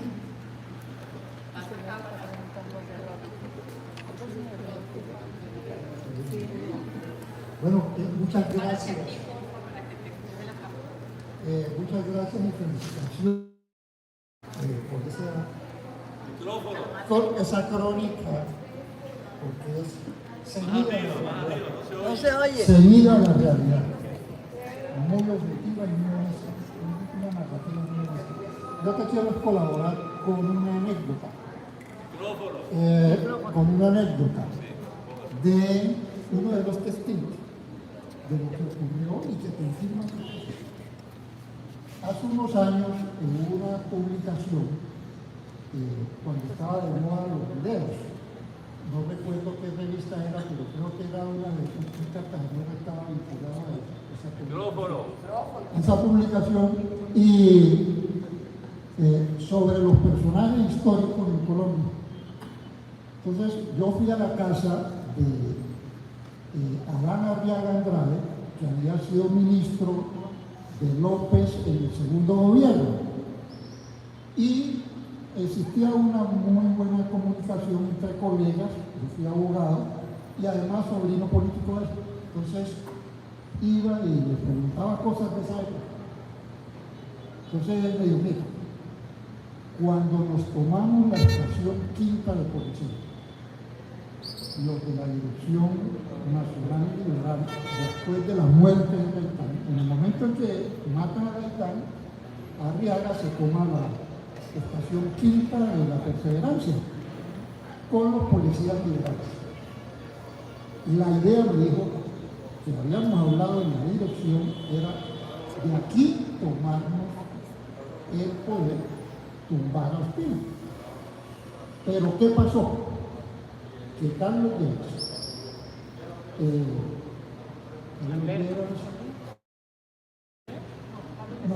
Lleras y otros personajes, Chandía, luego lo nombra ministro, se van a hablar al palacio, y obvio fue una torpeza, porque una vez los encerraron y no los dejaron salir. No es que ellos no quisieron salir, sino que no los dejaron salir. Entonces eso confirma mi teoría de que hubo algo extraño respecto a lo que venía ocurriendo desde la pérdida de Turbay. Ahora, otra cosa, otro hecho que lo confirma. Laureano Gómez venía de ser embajador en Alemania con Hitler, de la época de Hitler del 30 al 38. 30 al 38. Bueno, 30 al 32. Aquí el dato que tengo yo es que es hasta el 38. Entonces, ¿qué ocurre? Pues viene con todas las técnicas exacto, y los dibujos antisemitas. Lo que hizo Gómez con Turbay fue la misma técnica que usó Hitler con los judíos. Eso también confirma, y estoy de acuerdo con Miguel, esa apreciación es precisa.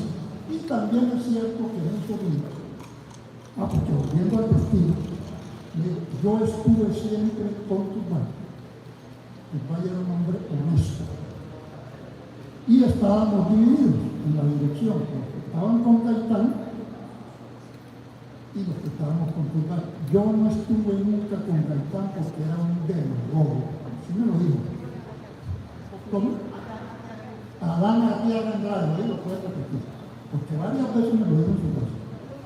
Era un demagogo y había aprendido todo de los discursos de Mussolini y lo imitaba.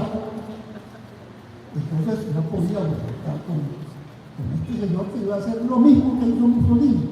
Entonces, para no alargarme, ese es el dato que se quiere. Lástima que Adán Arriaga esté muerto, pero puedes conseguir, yo a través de Guillermo Ignacio, que puedo conseguir el dato donde están las declaraciones de Arriaga sobre esos hechos y el golpe de Pasto cuando él estaba en el gobierno de López. Y si es verdad, López no le perdonó a Turbay que no lo apoyara cuando, contado también por Arriaga, Alfonsín, porque así lo trataban, hizo el gran negocio de las armas. Muchísimas gracias por entonces esa participación. Yo un segundo. Antes de darte la palabra, les recomiendo a los que van a leer el libro, que ojalá lo lean todo, de verdad que se lee como agüita, es una prosa ágil y agradable, amena. Hay una carta al final, y ves que se leen bien hasta los pies de página. Entonces, cuando uno lee un texto académico, dice, uy, no te arte esa vaina, esa cantidad de pies de página que me toca leer, pero es que uno los lee y se da cuenta de que ahí está la investigación, de que está datado, fechado y con la fuente. Entonces no es una mera opinión, está ahí. Es decir, se puede ir a buscar. Entonces, eso creo que me quedaba por decirlo y es muy importante. Y léanse la carta de Germán Arciniegas, que era un gran defensor de Gabriel Turbay. Es una carta hermosísima que escribe ya después de que Gabriel Turbay muere, que está al final del libro. Primero que todo, muchísimas gracias. Había procrastinado la compra y la lectura después de tantas recomendaciones del libro. Yo te doy las gracias nuevamente y te cuento algo. Yo viví con mi abuelo paterno, que era congresista acá en Bolívar en el año 45, y le hice la pregunta de, ahorita que tú decías de aterrizar a los personajes históricos como Gaitán, te pregunté que por qué no había votado por Gaitán. Y algo que nos suena en estos momentos exóticos, primero por disciplina al partido, y segundo, porque creía que Gabriel Turbay era de sobra la mejor elección que hubiese podido tener el país. Alejandro Saravia Romero, del Gran Bolívar en el año 45. Bueno, ustedes. ¿Alguien más? ¿Alguna pregunta o comentario?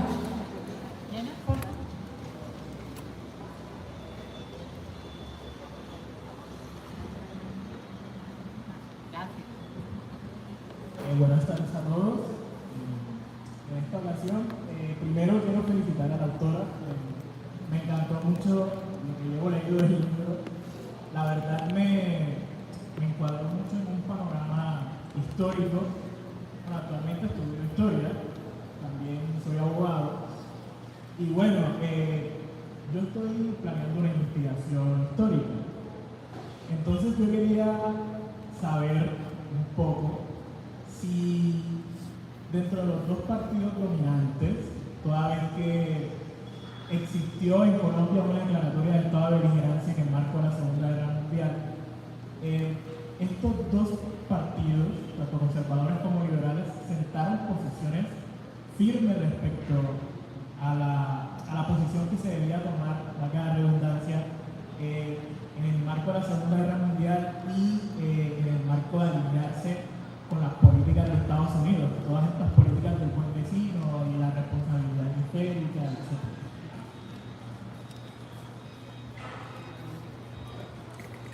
En el libro hay elementos de respuesta y hay también bibliografía que va a ayudarte a aumentar esa información. Gabriel Turbay fue embajador en Washington durante la Segunda Guerra Mundial y había un momento que Colombia tenía que decidir qué iba a hacer. Se seguía siendo neutral, si se ponía al lado de los aliados o si se ponía al lado del eje. Los conservadores, es que desde la Guerra Civil Española los conservadores están del lado del fascismo, muy evidentemente. Para eso remito al libro de Javier Guerrero sobre las derechas en Colombia. Se nota, él hace la lectura del siglo en los años 30. Durante la Segunda Guerra Mundial, similar. Laureano Gómez estaba al lado del eje, y sobre todo cuando el eje estaba ganando. Ya cuando empieza a perder, más prudente.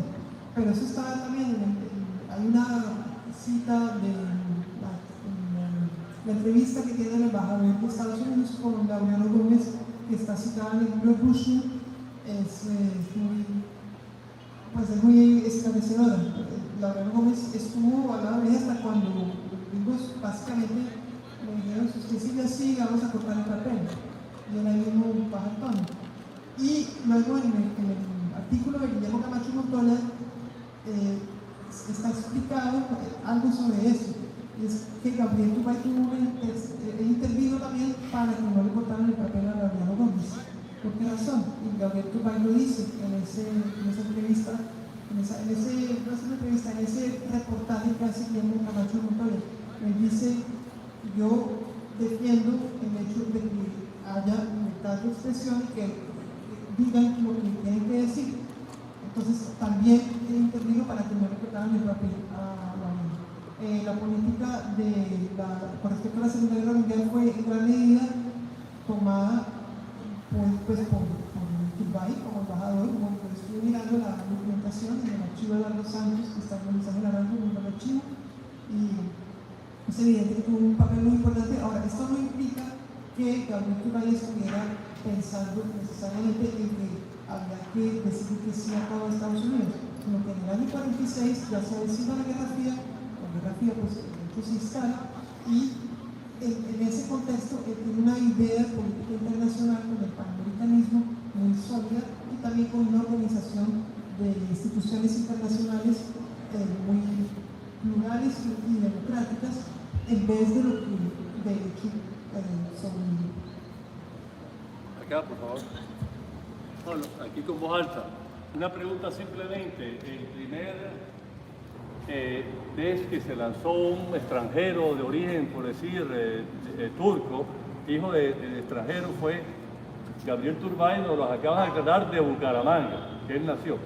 Quiero saber la segunda etapa, Julio César Turbay Ayala, segunda etapa de que de uno también origen libanés se lanza en la presidencia. También hubo contra Julio César Turbay Ayala el mismo tema de ser de origen turco, etc. Entonces, quisiera saber genealógicamente cómo estaban conectados el Turbay de Bucaramanga con Julio César Turbay Ayala. Por otro lado, quisiera saber y si podemos complementar con Dumey Turbay, alcalde de Cartagena, o sea, el clan Turbay en la política colombiana. Entonces, simplemente eso. Pero que no tiene relaciones familiares. Gabriel Turbay Abulander no tiene relaciones familiares con Julio César Turbay Ayala. No tienen. Son, como decirlo, González, que soy yo, de Bogotá, sí, Bucaramanga y de Antioquia. No tienen, aunque hay el mismo apellido. Con Dumey Turbay hasta donde sé tampoco, pero podemos preguntar, lástima que no es el alcalde para preguntar. Gracias. Una pregunta, es decir, yo milité en el Partido Comunista en los años 70 y la izquierda nos acusaba a los comunistas de que entraba el Partido Conservador, pero eso en lugar de haber apoyado a Gaitán, apoyamos a Guevara en ese año. ¿Eso es cierto? ¿Eso, o qué papel jugó el Partido Comunista en este proceso?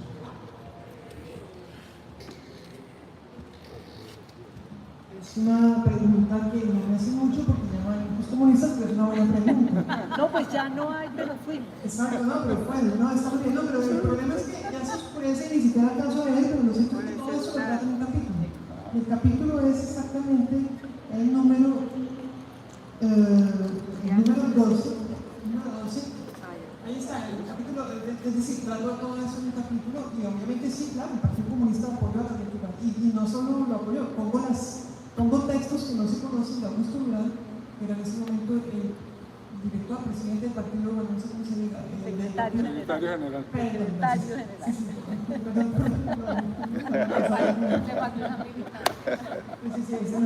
El secretario general del Partido Comunista, Augusto Durán, ahí transcribo literalmente lo que dice, y es muy, para mí hay una historia más bien que hacer, pues, por interpretado, por entender qué fue lo que dijo Gilberto Vieira después. En los 60 se inventó otra historia, pero lo cierto es que el Partido Comunista en el año 45-46 está fundamentado.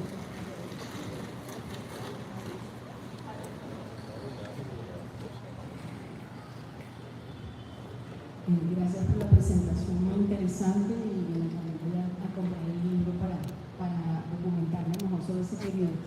Veo que hay una cantidad de, digamos, la cara oscura de la historia, la que no se cuenta, la que no se conoce, que se invisibiliza. A mí, como investigadora, me interesa otro movimiento político que siempre está silenciado. Yo quería saber si en los archivos que habías revisado para tu investigación aparecía algo de esto. Me interesa ese movimiento anarquista. Que realmente no se vuelve a usar la palabra en absoluto en Colombia. O sea, nos quedamos con la discusión sobre conservadores liberales, eventualmente aparece algo sobre comunismo, pero hasta eso se está invisibilizando, pero el anarquismo quedó completamente borrado, y por los años en los que nacen, la edad que podían tener, quisiera saber si entre esas discusiones, justamente cuando eran comunistas, si encontraste un material relevante para eso, porque yo sí que estoy siguiendo mucho la pista al anarquismo, que me parece terrible su desaparición y asociación, digamos, con otras ideas ahora del presente que nada tienen que ver con el anarquismo clásico final del 19, principio del 20. Gracias.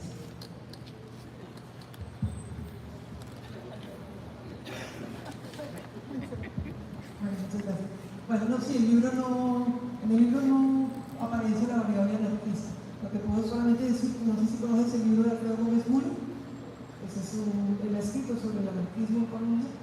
También remito un poco a Isidro Vanegas, el libro de los socialistas, un pequeño libro que está en línea, que se consigue. Ahí, por ejemplo, hay algo sobre el libro Marcasta, hay cosas así. Pero en efecto, para estos años no es la influencia comunista la que es notoria en estos personajes.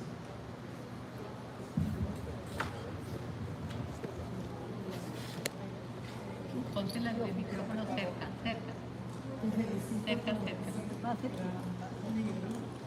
Y realmente yo quisiera saber qué apoyo recibiste de la Academia Colombiana de Historia. Bueno, la Academia Colombiana de Historia yo no le informé de que estaba haciendo este libro, porque no es así como funciona, no hace las investigaciones, sino que pues la Academia se interesa o no.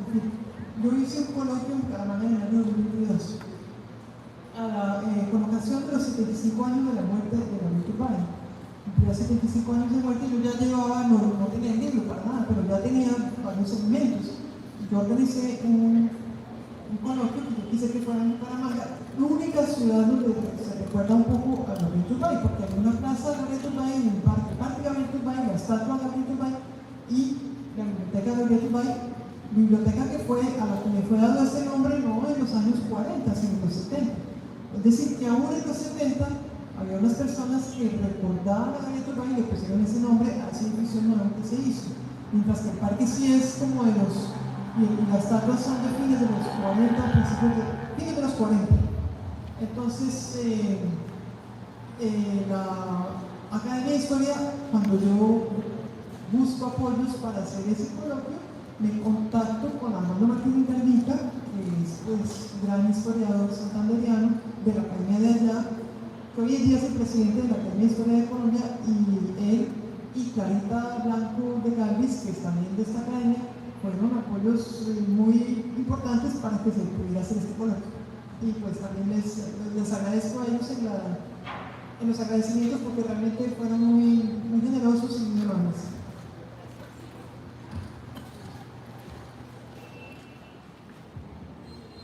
Gracias. Bueno, genera mucha curiosidad leer el libro, no lo he leído hasta ahora, pero me llama mucho la atención un paralelo. Es decir, el siglo XX evidentemente es supremamente interesante en política, ¿no? Es muy rico, lo que hasta ahora creo que en el XXI no podemos decirlo. Entonces hay mucho para escoger, y el paralelo que se me viene a la cabeza es hacer un ejercicio entre tu libro y el de Juan Esteban Coscaín, que escribe en otro contexto la historia política del 20 alrededor de Álvaro Gómez Hurtado, que sacándolo en varios de sus contextos es un tipo muy interesante. Y se me viene a la cabeza que el título tuyo, pues el presidente que no fue, pueden haber otros capítulos de repente los presidentes que no han debido ser, ¿no? Porque siempre hubo personajes muy superiores a lo que hemos tenido, en honor a los que no fueron, ¿no? Pero nos toca contentarnos con lo que tenemos. ¿De verdad? No, pero está buena esa de hacer una investigación de los presidentes que no debieron ser. Ahí hay mucho material, los que no han debido ser. Hay uno de Daniel Samper Pizano, una columna de Daniel Samper Pizano. La verdad es que han salido muchas columnas. En agosto leyó mi esposo el libro, yo todavía no lo he leído, estoy en turno, pero le voy a pedir la autógrafa. Que lea rápido. En el rango de lectura por ahorita es un día y medio. Se lo juro. Ana María Lara, el primer artículo que salió en la prensa lo escribió Ana María Lara, que lo presentó conmigo en Wilmorada. Eso fue en junio, mayo de este año. Y ya lo leyó en 2 días. Y lo dice ahí, dice, bueno, han salido muchas reseñas, en prensa, desde la primera que fue la de ella en El Espectador, hasta la última que fue hoy la entrevista en Universal. Y han salido también reseñas de lectores, de gente no muy conocida. Federico Nieves escribió una muy bonita en la revista 070. Muchas personas, y eso a mí me alegra mucho. Fernando Cepeda también, el antiguo exministro, una reseña del nuevo siglo, muchos medios. Y a mí me alegra mucho porque quiere decir que el libro despierta ganas de seguir, de conocer, de investigar, de escribir. Eso creo que es muy positivo. Felicitaciones. Una pregunta, la última. Bueno, partiendo de una reflexión sobre la envidia, ese gran pecado capital, y que es inherente a la política hasta el fin de los tiempos, creo yo. Te pregunto si dentro de tu gran investigación tú percibiste la atmósfera que vivía el país en ese momento, que era una atmósfera de gran violencia, y si había alguna coincidencia programática entre lo que podía plantear Turbay y lo que podía plantear Gaitán, quizás para entender un poco esa rivalidad, ¿sí?, que llegaba pues a los confines de la sociedad, ¿verdad? En ese momento Colombia era un país totalmente premoderno, de una población inmensamente campesina en su gran mayoría, y eso cuenta dentro de la visión del político para poder ofertar sus propuestas.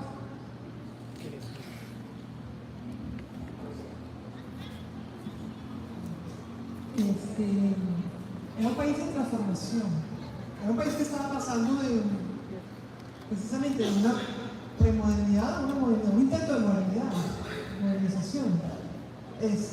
Por ejemplo, el voto. el voto se amplió durante los gobiernos liberales. Ya no había que ser alfabetizado ni tener un capital para poder votar. Se podía votar, hay que ser hombre, de acuerdo, no hay problema. Pues un problema para las mujeres. Eso hubo que esperar, un problema grande, claro. Hubo un congreso feminista, entre otras, en el año 30. Impresionante. Yo miré el congreso feminista y yo no la podía creer. Era muy bonito, ahí estuvo Felia Uribe de Acosta, y estuvieron Georgina Fletcher, un poco, y no solo colombianas, latinoamericanas, en el año 30. Entonces, también era un país que se agitaba, se movía, gracias, pues, precisamente a esto. Es decir, en el año 29 no se hubiera podido hacer ese congreso feminista, porque ese no era nada. En el año 30 sí, ya se puede hacer porque han ganado las elecciones, porque hay otro proyecto del país. ¿Qué coincidencias hubo entre Gaitán y Turbay? Sí, las hubo muchas veces, claro. Yo digo, los caracterizo como dos personajes protagonistas del ala izquierda del Partido Liberal. El ala derecha no son del ala izquierda. Gaitán, un poco como un electrón libre que sale y entra, se disputa con el Partido Liberal. Turbay como un hombre más recto en ese camino. Y el uno muy coherente, Turbay realmente programáticamente, intelectualmente. Gaitán a veces demagogo, en efecto, como el mismo amigo que se fue. Sí, es decir, diciendo cosas, uno las oye y están muy bien, oídas son muy buenas. Gaitán es un histrión, excelente. Y cuando uno la lee, pero esto es muy enredado, contradictorio, confuso, ese es Gaitán. Sí, Conocemos varios. Entonces, claro, pero globalmente pues están participando de este proyecto con métodos distintos. Yo creo que Turbay era muy constructivo y Gaitán sí era muy egomanía. Entonces, eso no necesariamente ayuda, sino es lo que se hace como, digamos, la forma de plantear los debates de Gaitán. Cuando el liberalismo está avanzando más, la reforma agraria, por ejemplo, que se debate mucho en los años 30, él ataca durísimo a los liberales, pero están haciendo grandes cosas y los ataca. Y de hecho, usaba una frase, que la revolución en marcha era una revolución de papel y cartulina. A Gloria Gaitán le encanta citar esa frase, que es injusta, totalmente injusta eso, pero queda ahí grabada, es como un eslogan. Gaitán es muy bueno con los eslogans. Gaitán fue propagandista, gran propagandista. La política del siglo XX, un señor como Mussolini entendía que había que hacerlo con propaganda, con eslogans fáciles, que la gente lo retenga, pero no con análisis ni con nada muy complicadito, porque no es así como funciona. Entonces, ahí hay parecidos de diferencia. Bueno, yo quiero ya cerrar agradeciéndote muchísimo el haber venido a Cartagena a presentar el libro, aplaudiendo, quiero pedir un aplauso porque ustedes estuvieron en esta hora, en estas 2 horas, y realmente lo interesante que puede llegar a ser este tema y esta investigación particularmente que hiciste. Yo me quito el sombrero y a mí me gusta también, soy curiosa, también me gusta investigar. Hacer esto es también otra epopeya. Entonces, muchísimas gracias y bienvenida siempre a la cadena. Vamos a ponernos una mesita ahí para que puedas, que haya luces. Gracias a todos por venir.